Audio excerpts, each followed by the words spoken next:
அன்பிற்குரிய மக்களை, ஆட்சிக்கு வராத நாம் தமிழர் கட்சி சுற்றுச்சூழல் பாசறை மூலமாக தமிழ்நாட்டில் இதுவரைக்கும் 25 லட்சம் மரங்களை ஒரே நாளில் நட்ட கட்சி அது நாம் தமிழர் கட்சி மட்டும்தான். என்ன செஞ்சிருவாங்க? சீமான் கட்சியில கவுன்சிலரே இல்ல. ஒரு கவுன்சிலருக்கு வக்கிருக்கான்னு கேட்டான். டேய், சீமானன் கட்சியில கவுன்சிலரா இருந்தா எப்படி இருக்கும் எடுத்துக்காட்டு என்ன தெரியுமில?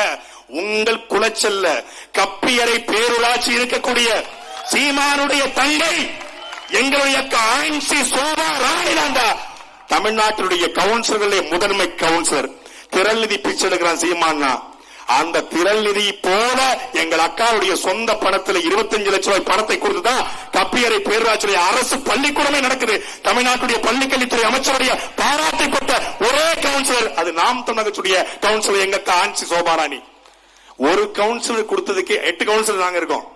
ஒரு கவுன்சிலர் இந்த வேலை பாக்குறாங்கன்னா தமிழ்நாடு முழுமைக்கும் நாம் தமிழ் கட்சி கவுன்சிலரும் சட்டமன்ற உறுப்பினர்களும் பாராளுமன்ற உறுப்பினர்களும் அடைந்தால் எப்படி கற்பனை பண்ணிப்பாரு. 2026 இதுவரைக்கும் நீ முதலமைச்சர் கேள்வி கேட்டு சட்டமன்ற எதிர்கட்சி தலைவர் வெளிநடப்பு செஞ்சு பார்த்திருக்க.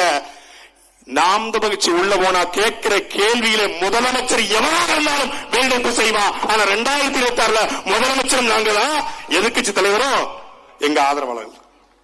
சொன்னோம்ல, ஆளும் கட்சி எதிர்கட்சியோ அது தமிழ் தேசிய கட்சியா தான் இருக்கணும்னு அந்த காலம் உருவாகி கொண்டிருக்கிறது. அது வரப்போகிறது. எங்களுடைய ஒரே கோட்பாடு, மரத்தை காப்பாற்றணும், மலையை காப்பாற்றணும், மண்ணை காப்பாற்றணும், கனிம வளத்தை காப்பாற்றணும். அதுக்கு என்ன பண்ணணும் அப்படின்னு அண்ணன் கேட்டேன். ஒண்ணு பண்ணணும், திமுகவை ஒழிக்கணும். ஒழிப்போம். நன்றி, வணக்கம்.